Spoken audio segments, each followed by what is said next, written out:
Coucou, c'est Tatanexia et bienvenue dans ce nouveau format court et je sais que vous l'attendez, alors c'est parti pour le top 10 des idées fausses sur les auteurs et les autrices. Installez-vous confortablement et on lance le générique. Pour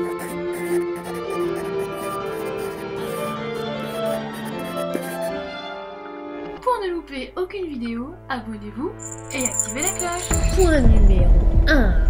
Le rituel. Alors non, désolé, je n'ai pas spécialement de rituel. Il y en a qui en ont, il y en a qui n'en ont pas. Et donc vous ne pouvez pas reconnaître un écrivain ou une écrivaine avec les rituels. Numéro 2. On écrit tous les jours. Non, enfin pas nos ouvrages. Alors oui, j'écris tous les jours des tweets, des posts, des SMS, mais mes histoires? Bah ça dépend. Je peux ne pas écrire une journée, 2 journées, voire une semaine aussi, hein, parfois ça m'arrive. Ben je ne culpabilise pas parce que ça arrive et c'est comme ça. Donc oui, c'est une idée fausse. Alors certes, il y en a qui vont peut-être dire oui, mais alors moi c'est mon boulot, tous les jours je me mets à écrire, je me force à écrire, etc. Peut-être, mais ce n'est pas à ça, on va dire qu'on reconnaît un écrivain ou une écrivaine, tout simplement parce qu'il y en a qui n'écrivent pas tous les jours leurs histoires. Numéro 3. On doit lire que des classiques pour bien écrire. Ça rejoint souvent le conseil de il faut lire beaucoup aussi pour bien écrire. Nope. Déjà, c'est quoi la définition d'un classique? Vous verrez que ce n'est pas forcément la même chose en fonction des personnes.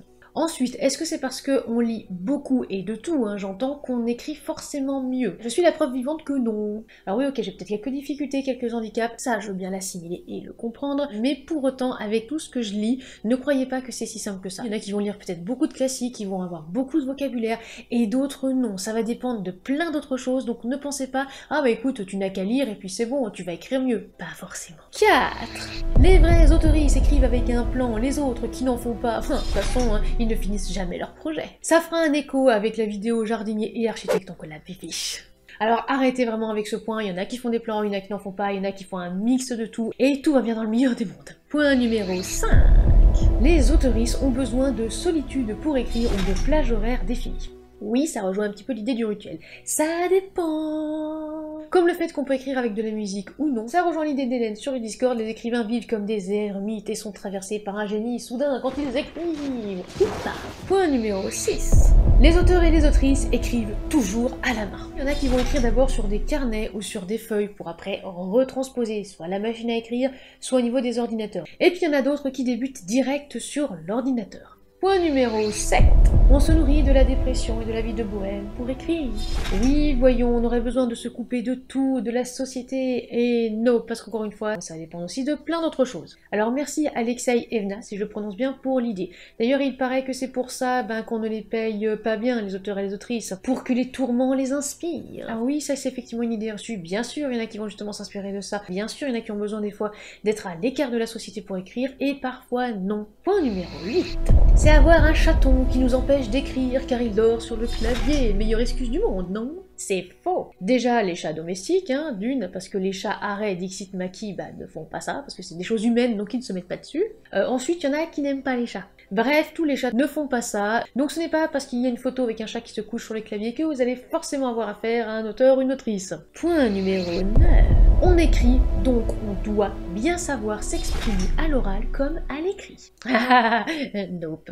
J'ai développé des capacités à l'oral grâce à la chaîne, je ne suis même pas sûre de pouvoir, on va dire, retransposer ça devant un public. Ensuite, non, je sais absolument pas bien m'exprimer entre ce qui vient dans ma tête, ce que je dis, ce que j'ai aussi envie d'écrire. Ce n'est pas du tout parce qu'on est auteur ou autrice qu'on arrive à bien s'exprimer à l'oral, qu'on est à l'aise à l'oral, c'est complètement différent. Alors il y en a, oui, ça va se confirmer, et d'autres, non. Comme le fait aussi que tous les auteurs et toutes les autrices seraient introvertis, ça dépend vraiment, Moi j'ai vraiment rencontré des auteurs et d'autrices qui étaient très extravertis, donc ça ne veut rien dire, ne mettez pas d'étiquette sur les gens. Point 10. On a forcément lu tous les classiques. Je n'ai pas fait d'études littéraires, mes notes en français étaient d'ailleurs catastrophiques, c'est quand même pas pour rien que je préférais les sciences, l'histoire et l'économie, mais pour autant je ne les ai pas tous lus, et j'écris quand même, c'est dingue. Allez, un petit bonus par Mélanie Desforges, franchement que j'adore. Les auteurs et les autrices ne supportent pas la critique, vrai ou faux selon vous? Et voilà, c'est déjà la fin de ce format court, j'espère qu'il vous aura plu. N'oubliez pas de vous abonner, c'est gratuit, de lâcher un petit like, de commenter cette vidéo et de la partager, cela nous fera très plaisir et ça nous aidera au niveau algorithme. On se retrouve la semaine prochaine pour parler des astuces pour débloquer son écriture. En attendant la prochaine vidéo, mes chers tardigrades, soignez votre plume.